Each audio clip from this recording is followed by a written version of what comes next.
السلام علیکم ورحمۃ اللہ.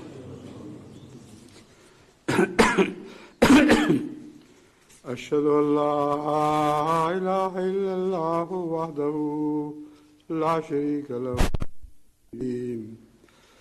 بسم الله الرحمن الرحيم.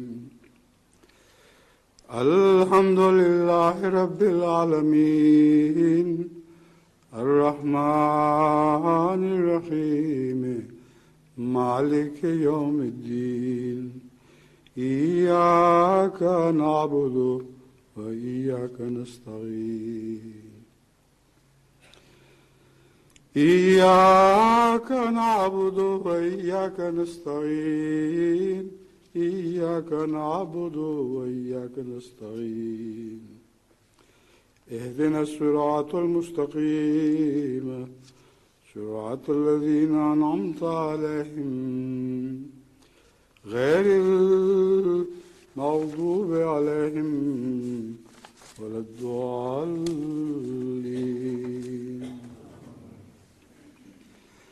إن المنافقين يخادعون الله وهو خادعهم وإذا قاموا إلى الصلاة قاموا كسالى يراءون الناس ولا يذكرون الله إلا قليلا مذبذبين بين ذلك لا إله هؤلاء ولا إله هؤلاء ومن يضلل الله فلن تجد له سبيلا. سورہ نساء آیت 143-144 کا ترجمہ یہ ہے: یقیناً منافقین اللہ سے دھوکہ بازی کرتے ہیں جبکہ وہ انہی کو دھوکہ میں مبتلا کر دیتا ہے، اور جب وہ نماز کے لیے کھڑے ہوتے ہیں سستی کے ساتھ کھڑے ہوتے ہیں، لوگوں کے سامنے دکھاوا کرتے ہیں اور اللہ کا ذکر نہیں کرتے مگر بہت تھوڑا. وہ اس کے درمیان متذبذب رہتے ہیں، نہ ان کی طرف ہوتے ہیں نہ ان کی طرف، اور جسے اللہ گمراہ ٹھہرا دے تو اس کے لیے تو کوئی ہدایت کی راہ نہیں پائے گا. منافقت کے تعلق میں حضرت اقدس محمد مصطفیٰ صلی اللہ علیہ وآلہ وسلم نے جو وضاحتیں فرمائی ہیں وہ بہت گہری اور پربصیرت ہیں، اور بہت سے لوگ بیچارے اپنے آپ کو خام خواہ منافق سمجھتے ہیں کیونکہ ان کی دل کی حالت بدلتی رہتی ہے. حضرت صلی اللہ علیہ وآلہ وسلم کے صحابہ کو بھی کبھی کبھی یہ وہم ہو جایا کرتا تھا، اور حضور اکرم صلی اللہ علیہ وآلہ وسلم نے ایسی واضح تشریح فرما دی ہے کہ اس کے بعد کسی کے لیے کسی شک کی کوئی گنجائش نہیں رہتی. پہلی حدیث حضرت ابن عمر رضی اللہ تعالیٰ عنہ سے مروی ہے کہ حضرت صلی اللہ علیہ وسلم نے فرمایا کہ منافق کی مثال ایسی بھیڑ کی طرح ہے جو دو ریوڑوں کے درمیان متردد ہے، کبھی وہ اس ریوڑ کی طرف آتی ہے اور کبھی دوسرے ریوڑ کی طرف چلی جاتی ہے. مسند احمد بن حنبل میں ابن عمر سے ہی یہ روایت مروی ہے، البتہ اس کے آخر میں لا تدری ایہما تتبع کے الفاظ عائد ہیں کہ وہ نہیں جانتی کہ وہ کس کے پیچھے چلے.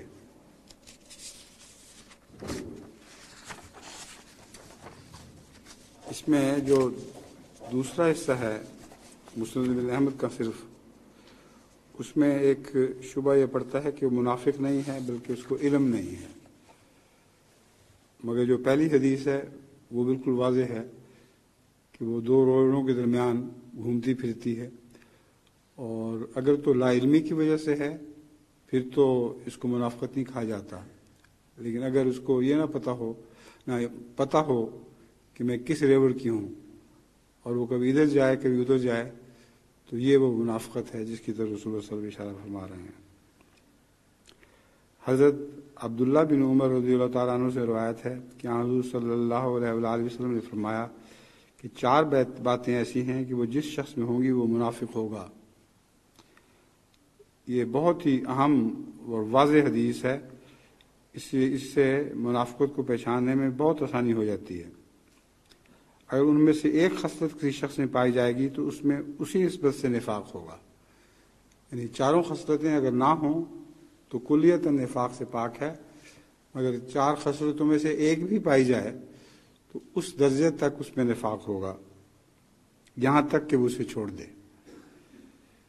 جب وہ بات کرتا ہے تو جھوٹ بولتا ہے، جب وعدہ کرتا ہے تو وعدہ خلافی کرتا ہے، جب معاہدہ کرتا ہے تو بدعہدی کرتا ہے، اور جب وہ جھگڑتا ہے تو بدزبانی سے کام لیتا ہے۔ میں نے پہلے بھی ایک خطبے میں بیان کیا تھا کہ یہ علامات 100% پاکستان کے مولویوں پر صادق آتی ہیں، ایک بھی علامت نہیں ہے جو ان میں نہ پائی جاتی ہو۔ بات کرتا ہے تو جھوٹ بولتا ہے، اس سے زیادہ احمدیوں سے زیادہ اس کا کون گواہ ہوگا؟ ہر بات میں جھوٹ ہے، ایک بھی بات نہیں جو جھوٹی نہ ہو۔ وعدہ کرتا ہے تو وعدہ خلافی کرتا ہے۔ یہ وہی ہیں جنہوں نے نواز شریف سے بھی وعدے کیے ہوئے تھے، اور وہ نہیں رہا تو کیسا پھر گئے ہیں۔ بہت بے حیا قوم ہے۔ حضرت مسیح موعود علیہ الصلوۃ والسلام نے ایک لفظ میں ان کا حلیہ بیان فرمایا ہے، اے بذات فرقہ مولویاں۔ اس سے زیادہ غصے کا اظہار کیا نہیں جا سکتا، اور اس سے زیادہ شرافت کے ساتھ غصے کا اظہار نہیں کیا جا سکتا۔ اے بذات فرقہ مولویاں، تو یہ وہی فرقہ مولویاں ہیں جس کی نشانی رسول اللہ صلی اللہ علیہ وسلم بیان فرما رہے ہیں۔ جب معاہدہ کرتا ہے تو بدعہدی کرتا ہے۔ کتنے معاہدے کیے ہیں انہوں نے جن کو توڑ دیا انہوں نے، اور جھگڑتا ہے تو بدزبانی سے کام لیتا ہے۔ یہ بھی خاص مولوی کی علامت ہے، نہایت ہی بدتمیز، گندہ گو اور بد اخلاقی سے کام لینے والا۔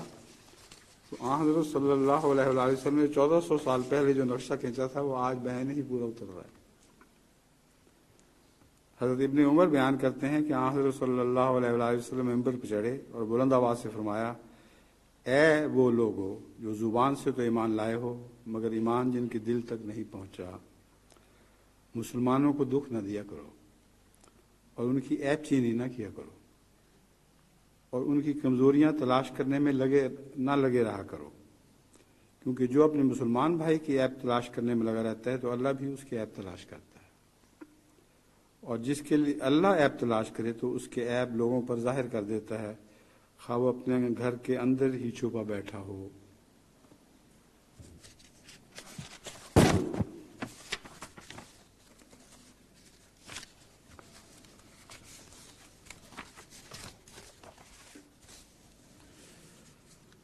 ابو شاہ صاحب بیان کرتے ہیں، یہ مسند سنن ابن ماجہ سے لی گئی یہ حدیث۔ ابو شاہ صاحب بیان کرتے ہیں کہ حضرت ابن عمر رضی اللہ تعالیٰ عنہ سے کہا گیا کہ ہم اپنے عمراء کے پاس جاتے ہیں تو ایک بات کہتے ہیں، اور جب باہر آتے ہیں تو اور بات کہتے ہیں۔ انہوں نے کہا رسول اللہ صلی اللہ علیہ وسلم کے زمانے میں ہم اسے نفاق شمار کیا کرتے تھے۔ اب یہ بھی ایک عام عادت ہے، اپنے عمراء کے پاس جا کے ان کو خوش کرنے کے لیے کچھ کہہ دیا اور باہر نکلے تو گالیاں دینی شروع کر دیں۔ تو یہ بھی ایک ایسی عام عادت ہے جو اب کہہ نہیں سکتا، غالباً بہت سے مسلمانوں میں پائی جاتی ہے، صرف پاکستان کی بحث نہیں، ہر جگہ یہی حال ہو گیا ہے۔ اللہ تعالیٰ اسلام کو اس نفاق سے بچائے۔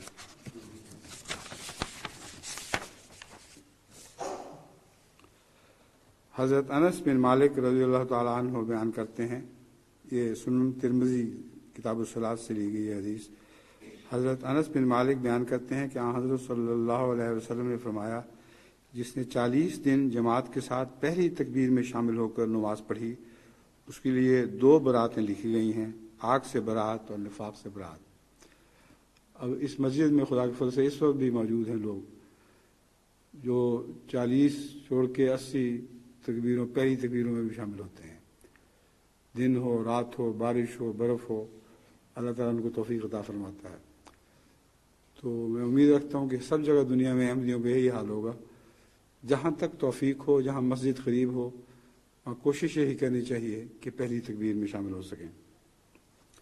2 براتیں لکھی گئی ہیں، آگ سے بریت اور نفاق سے بریت۔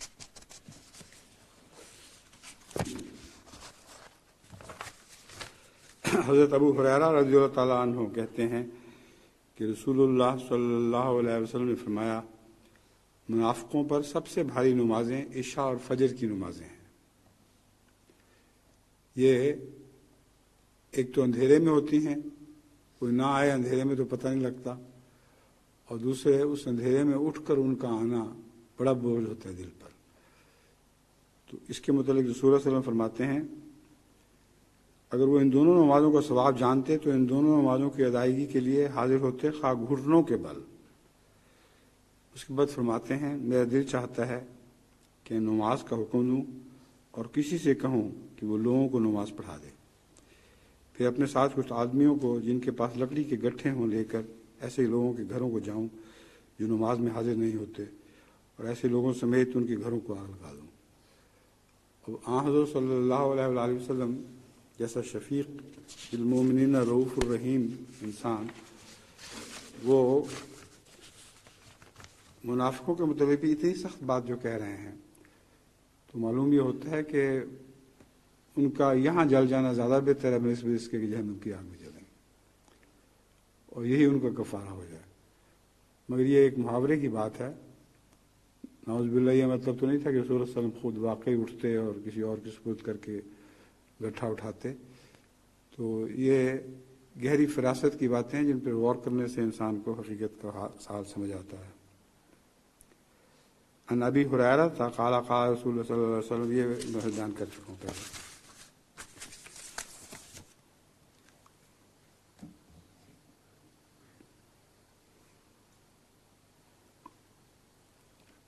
اب لوگوں نے کئی قسم کے یہ بھیجے ہیں مجھے گلاس، جن میں پانی بہت گرم رہتا ہے، اور ڈھکنے بھی تھے وہ میں نے اتار دی ہے، مگر ابھی بھی بالکل گرم پانی ہے۔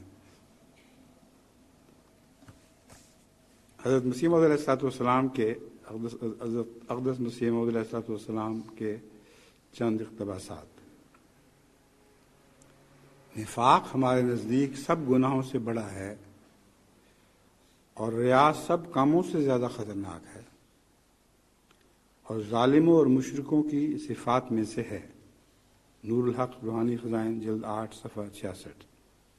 پھر فرمایا، یاد رکھو جس شخص نے خدا تعالیٰ کے ساتھ کچھ حصہ شیطان کا ڈالا وہی منافق ہے۔ اب یہ بہت گہری اور پربصیرت تعریف ہے۔ خدا تعالیٰ کو بھی خوش کیا اور تھوڑا سا حصہ نفسانی بیچ میں داخل کر لیا۔ اللہ تعالیٰ کو تو پاکیزہ روح سے خوشی ہوتی ہے، اور اگر طبیعت میں منافقت نہ ہو اور انسان صادق دل ہو کر خدا تعالیٰ کے حضور ایک چھوٹی سی کھجور کا ٹکڑا بھی پیش کرے تو اس کو بھی وہ قبول فرماتا ہے۔ لیکن اگر اس میں منافقت ہو اور شیطان یعنی نفس یا کسی اور انسان کا حصہ بیچ میں ڈالا گیا ہو تو سارے کے سارا اللہ کی طرف سے رد کر دیا جاتا ہے۔ یاد رکھو جس شخص نے خدا تعالیٰ کے ساتھ کچھ حصہ شیطان کا ڈالا وہی منافق ہے۔ پھر فرماتے ہیں، میں یقیناً جانتا ہوں کہ ریاکار اور خوشامدی منافق ہوتے ہیں۔ ریاکار اور خوشامدی کا منافق ہونا بالکل واضح ہے۔ وہی بات ریاکار کی ہے کہ خوشامد کرتے ہیں جو ہر اچھے بڑے ہر دنیا کے بڑے آدمی کی، وہ محض خوش کرنے کی خاطر کرتے ہیں، مگر دل میں ان کی عزت نہیں ہوا کرتی۔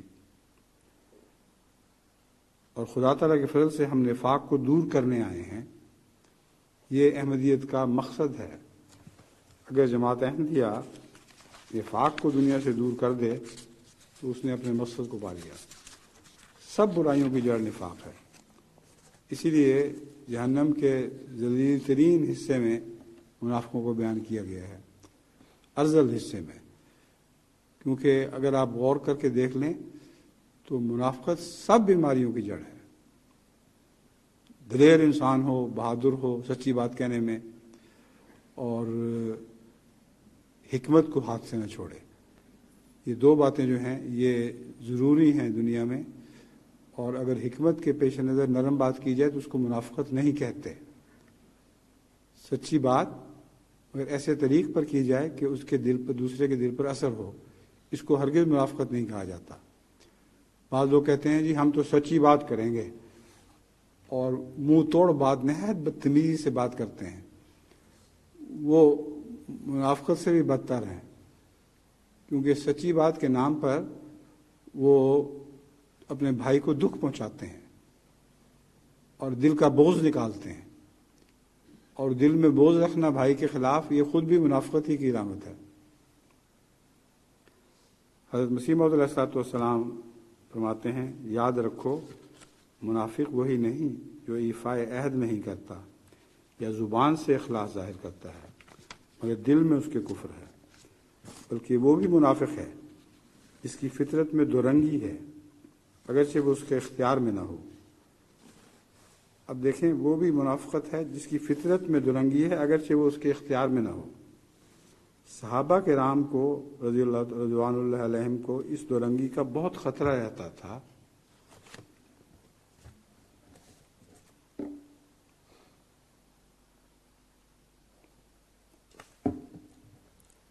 صحابہ کرام رضوان اللہ علیہم کو اس دو رنگی کا بہت خطرہ رہتا تھا۔ ایک دفعہ حضرت ابو ہریرہ رو رہے تھے تو حضرت ابو بکر رضوان اللہ علیہم نے پوچھا کہ کیوں روتے ہو؟ کہا کہ اس لیے روتا ہوں کہ مجھ میں نفاق کے آثار معلوم ہوتے ہیں۔ جب میں پیغمبر صلی اللہ علیہ وسلم کے پاس ہوتا ہوں تو اس وقت دل نرم اور اس کی حالت بدلی ہوئی معلوم ہوتی ہے، میں جب ان سے جدا ہوتا ہوں تو وہ حالت نہیں رہتی۔ حضرت ابو بکر رضی اللہ عنہ نے فرمایا کہ یہ حالت تو میری بھی ہے۔ پھر دونوں حضرت صلی اللہ علیہ وآلہ وسلم کے پاس گئے اور کل ماجرا بیان کیا۔ آپ نے فرمایا کہ تم منافق نہیں ہو، انسان کے دل میں قبض اور بسط ہوا کرتی ہے، ایک حالت پر کبھی بھی انسان نہیں رہ سکتا، اور جو حالت تمہاری میرے پاس ہوتی ہے اگر وہ ہمیشہ رہے تو فرشتے تم سے مصافحہ کریں۔ ہاں، حضرت صلی اللہ علیہ وآلہ وسلم کے قرب میں جو عظیم حالت پیدا ہوتی ہے اس کی بیان کے لیے اس سے بہتر کیا اظہار ہو سکتا تھا کہ فرشتے تم سے مصافحہ کریں۔ تو اب دیکھو کہ صحابہ کرام رضوان اللہ علیہم اس نفاق اور دورنگی سے کس قدر ڈرتے تھے۔ جب انسان جرأت اور دلیری سے زبان کھولتا ہے تو وہ بھی منافق ہوتا ہے۔ یہ بات میں پہلے بیان کر چکا ہوں، جرأت اور دلیری سے زبان کھولتا ہے تو وہ بھی منافق ہوتا ہے۔ دین کی حد تک ہوتی سنے اور وہاں کی مجلس نہ چھوڑے یا ان کو جواب نہ دے تب بھی منافق ہوتا ہے۔ اس سلسلے میں ایک لمبا سلسلہ خطبات کا پہلے بیان کر چکا ہوں کہ اپنی دینی غیرت کو سنبھالو۔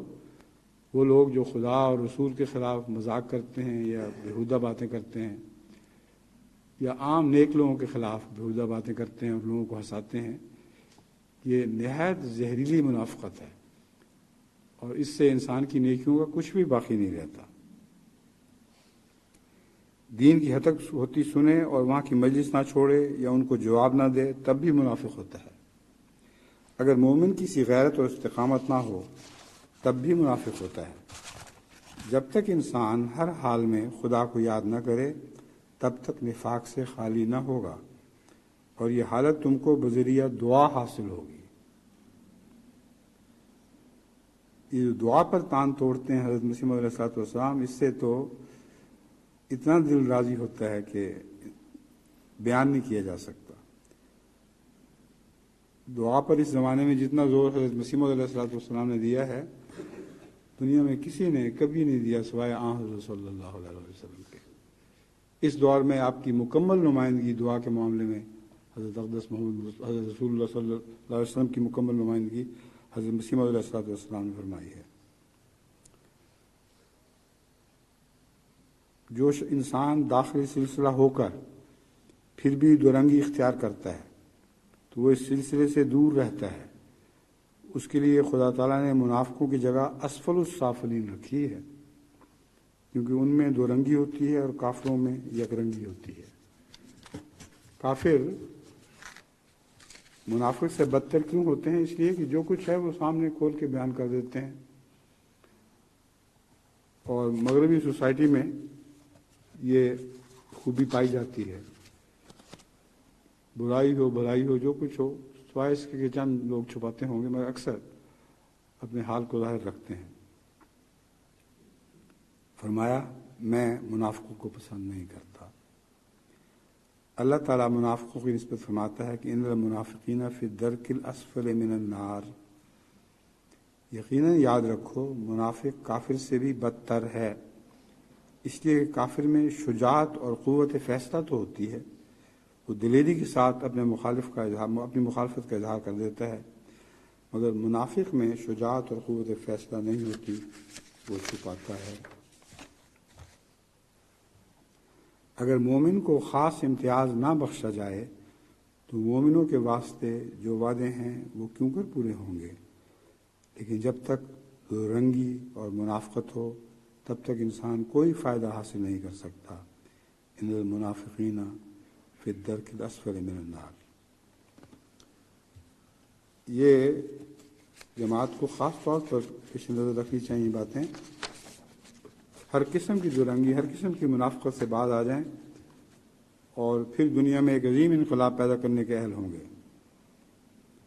نفاق اور ریاکاری کی زندگی لعنتی زندگی ہے، یہ چھپ نہیں سکتی، اگر ظاہر ہو کر رہتی ہے آخر ظاہر ہو کر رہتی ہے، پھر سخت ذلیل کرتی ہے۔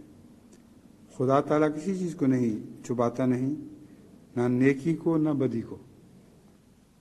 اب نیکوں اور بدوں کا کتنا نمایاں فرق ہے، نیک اپنی نیکی کو چھپا رہے ہوتے ہیں اور اللہ تعالیٰ اس کو ظاہر کر دیتا ہے۔ حضرت مسیح موعود علیہ الصلوۃ والسلام فرماتے ہیں میں تھا غریب و بے کس و بے گمنام و بے ہنر، کوئی نہ جانتا تھا کہ ہے قادیاں کدھر۔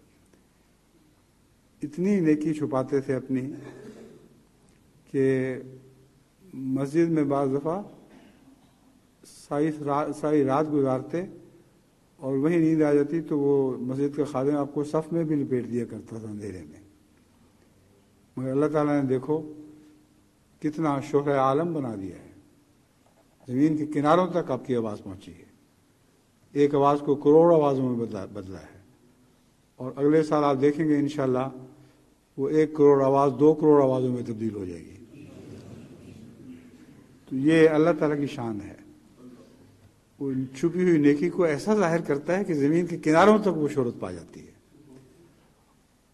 اور اگر بد اپنی بدی کو اس سے چھپائے تو اس کو بھی وہ ننگا کر دیتا ہے اور کر سکتا ہے اگر چاہے۔ حضرت موسیٰ علیہ السلام کو جب حکم ہوا کہ تو پیغمبر ہو کر فرعون کے پاس جا، انہوں نے عذر ہی کیا۔ اس میں سر یہ تھا کہ جو لوگ خدا تعالیٰ کے لیے پورا اخلاص رکھتے ہیں وہ نمود اور ریا سے بالکل پاک ہوتے ہیں۔ سچے اخلاص کی یہی نشانی ہے کہ کبھی خیال نہ آوے کہ دنیا ہمیں کیا کہتی ہے۔ جو شخص اپنے دل میں اس امر کا ذرا بھی شائبہ رکھتا ہے وہ بھی شرک کرتا ہے۔ سچا مخلص اس امر کی پرواہ ہی نہیں کرتا کہ دنیا اسے نیک کہتی ہے یا بد۔ جب کوئی ابتلا اور آزمائش آتی ہے تو وہ انسان کو ننگا کر کے دکھا دیتی ہے، اس وقت وہ مرض جو دل میں ہوتی ہے اپنا پورا اثر کر کے انسان کو ہلاک کر دیتی ہے۔ فی قلوبہم مرض فزادہم اللہ مرضا، یہ مرض ابتلا ہی کے وقت بڑھتی ہے اور اپنا پورا زور دکھاتی ہے۔ خدا تعالیٰ کی یہ بھی عادت ہے کہ وہ دلوں کی مخفی قوتوں کو ظاہر کر دیتا ہے۔ جو شخص اپنے دل میں ایک نور رکھتا ہے اللہ تعالیٰ اس کو صدق اور اخلاص ظاہر کر دیتا ہے، اور جو دل میں خبث اور شرارت رکھتا ہے اس کو بھی کھول کر دکھا دیتا ہے، اور کوئی بات چھپی ہوئی نہیں رہ سکتی۔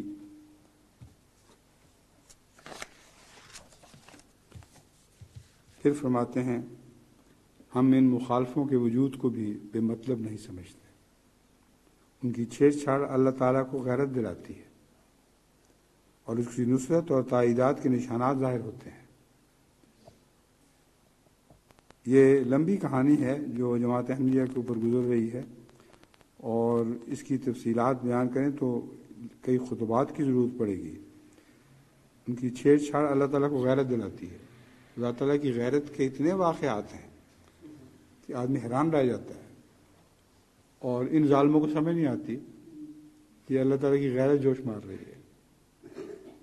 اندھے اپنے اندھیاروں میں بھٹکتے پھرتے ہیں اور ان سے خدا تعالیٰ انتقام بھی لیتا چلا جاتا ہے مومنوں کی خاطر، لیکن ان کو کچھ سمجھ نہیں آتی کہ کیوں ہو رہا ہے۔ ان کی چھیڑ چھاڑ خدا تعالیٰ کو غیرت دلاتی ہے اور اس کی نصرت اور تائیدات کے نشانات ظاہر ہوتے ہیں۔ غرض اللہ تعالیٰ خدا کے معموروں کا یہ خاص نشان ہوتا ہے، خدا تعالیٰ کے معموروں کا یہ خاص نشان ہوتا ہے کہ وہ اپنی پرستش کرانا نہیں چاہتے، جس طرح پر وہ لوگ جو پیر بننے کے خواہش مند ہیں چاہتے ہیں۔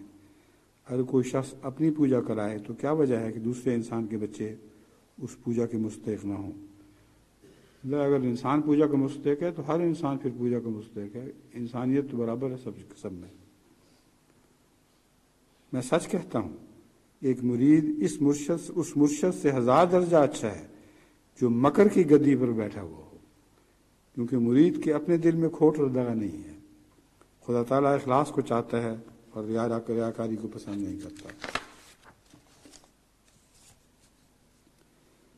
پھر حضرت مسیح موعود علیہ السلام فرماتے ہیں، اللہ تعالیٰ اس امت کو منافق نہیں بنانا چاہتا، بلکہ اللہ تعالیٰ تو نفاق سے ڈراتا ہے اور اس طریق زندگی کو بدترین حالت بیان فرماتا ہے۔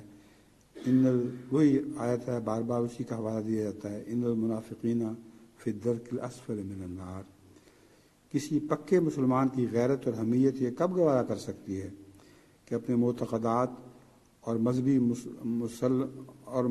مسلمہ پیارے عقائد کے خلاف سن سکے یا ان کی توہین ہوتی دیکھ سکے، یا ایسے لوگوں سے جو اس کے بزرگوں کو، جن کو دین کا پیشوا یقین کرتا ہے، برا کہنے والے یا گالیاں دینے والوں سے سچی محبت و اتفاق رکھ سکے؟ ہمارے نزدیک تو ایسا انسان جو بئی ہمہ کسی سے محبت و مودت رکھتا ہے دنیا کا کتا اور منافق ہے، کیونکہ سچے مسلمان کی غیرت یہ چاہ سکتی ہی نہیں کہ وہ نفاق کرتا ہے۔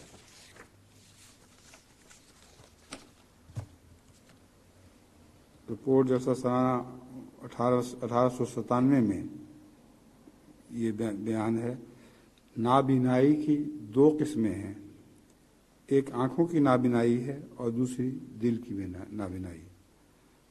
آنکھوں کی نابینائی کا اثر ایمان پر کچھ نہیں ہوتا، کتنے ہی اندھے ہیں جو خدا تعالیٰ کے فضل سے ایمان کے لحاظ سے سجاکوں سے بہت بہتر ہیں، مگر دل کی نابینائی کا اثر ایمان پر پڑتا ہے۔ اس لیے یہ ضروری اور بہت ضروری ہے کہ ہر ایک شخص اللہ تعالیٰ سے پورے تذلل اور انکسار کے ساتھ ہر وقت دعا مانگتا رہے کہ وہ اسے سچی معرفت اور حقیقی بصیرت اور بینائی عطا کرے اور شیطان کے وساوس سے محفوظ رکھے۔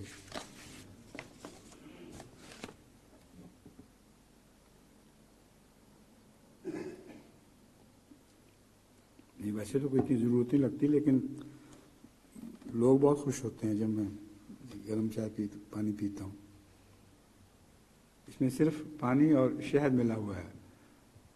ایک دفعہ ایک عرب نے جا کے مضمون لکھا تھا، وہ خلیفہ ایسا ہے ہر منٹ کے بعد کافی کے گھونٹ پیتا ہے۔ بالکل جھوٹ ہے، صرف پانی اور شہد اور کچھ بھی نہیں اس میں۔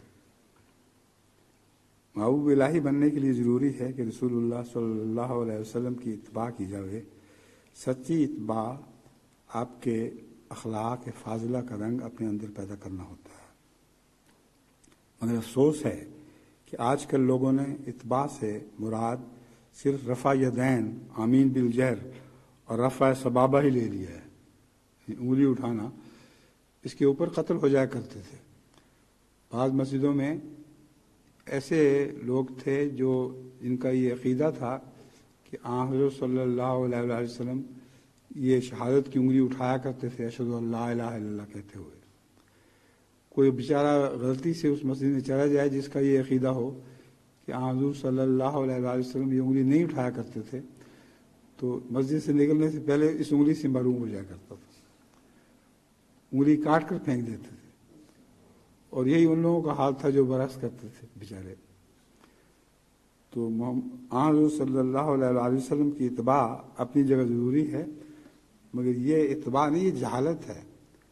رسول اللہ صلی اللہ علیہ وسلم انگلی اٹھاتے تھے یا نہیں اٹھاتے تھے، اور دونوں ذرا اشہد ان لا الہ الا اللہ تو پھر بھی کہتے تھے، وہی بنیاد ہے اصل حقیقت کی۔ تو حضرت مسیح موعود علیہ السلام فرماتے ہیں اسی طرح رفع یدین کا حال ہے، تکبیر کہہ کے ہر دفعہ ہر تکبیر کے ساتھ ہاتھ اٹھا دینا، اس کو رفع یدین کہتے ہیں۔ آمین بالجہر بھی اسی کا حصہ ہے۔ بعض مساجد میں امین بالجہر کی عادت ہوتی ہے، بعض قوموں میں امین بالجہر کی عادت ہوتی ہے۔ انڈونیشیا کے لوگوں کو آپ دیکھیں جب آتے ہیں جلسے پر تو پوری گا کے آمین کہہ کے وہ ساتھ دیتے ہیں، اور بعض دفعہ تو شروع میں تو میرے لیے مشکل ہوتا تھا برداشت کرنا، لیکن آواز پڑ گئی ہے، بہت گا کے ترنم سے آمین۔ یہ اب ملکی اور قومی ایک روایت ہے جو اس پہ چل رہے ہیں، کوئی حرج نہیں، بے شک آمین کہیں۔ جو نہیں کہنے والے ان کا کوئی حق نہیں کہ ان پہ اعتراض کریں، اور ان کا کوئی حق نہیں جو نہ کہنے والوں پر اعتراض کریں۔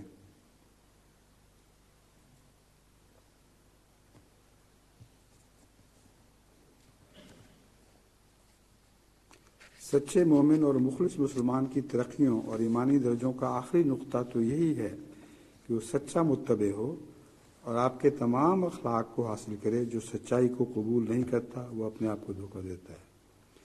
کروڑوں مسلمان دنیا میں موجود ہیں اور مسجدیں بھی بھری ہوئی نظر آتی ہیں، مگر کوئی برکت اور ظہور ان مسجدوں کے بھرے ہوئے ہونے سے نظر نہیں آتا،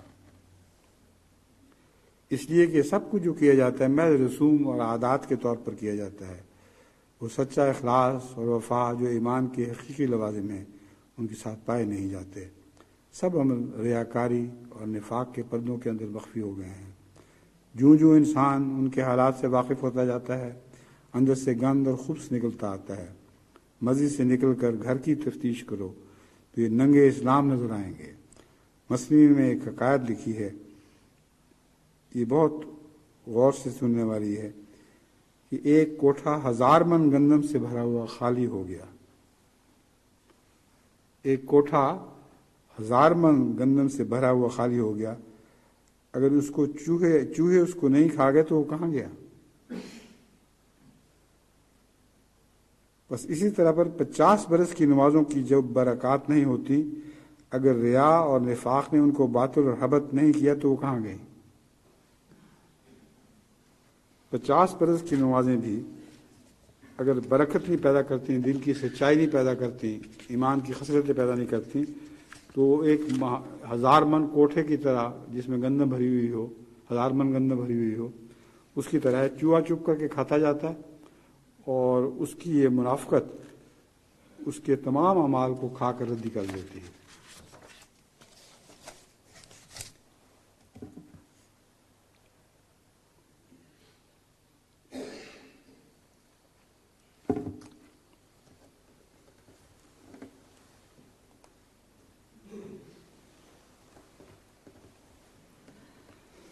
الحمد لله نحمده ونستعينه ونستغفره ونؤمن به ونتوكل عليه ونعوذ بالله من شرور أنفسنا ومن سيئات أعمالنا من يهده الله فلا مضل له ومن يضلل فلا هادي له ونشهد أن لا إله إلا الله ونشهد أن محمدا عبده ورسوله ونشهد أن لا إله إلا الله وحده لا شريك له ونشهد أن محمدا عبده ورسوله۔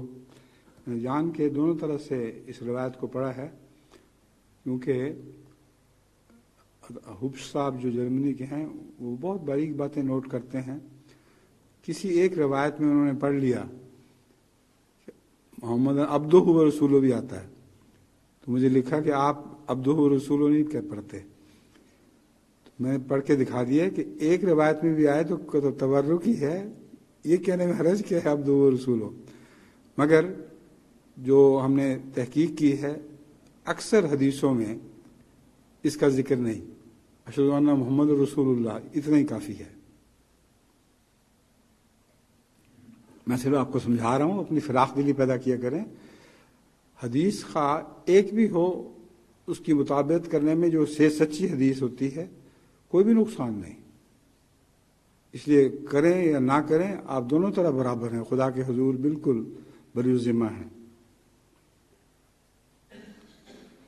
عباد اللہ رحمکم اللہ ان اللہ یامر بالعدل والاحسان وایتاء ذی القربی وینہی عن الفحشاء والمنکر والبغی یعظکم لعلکم تذکرون اذکروا اللہ یذکرکم وادعوہ یستجب لکم ولذکر اللہ اکبر.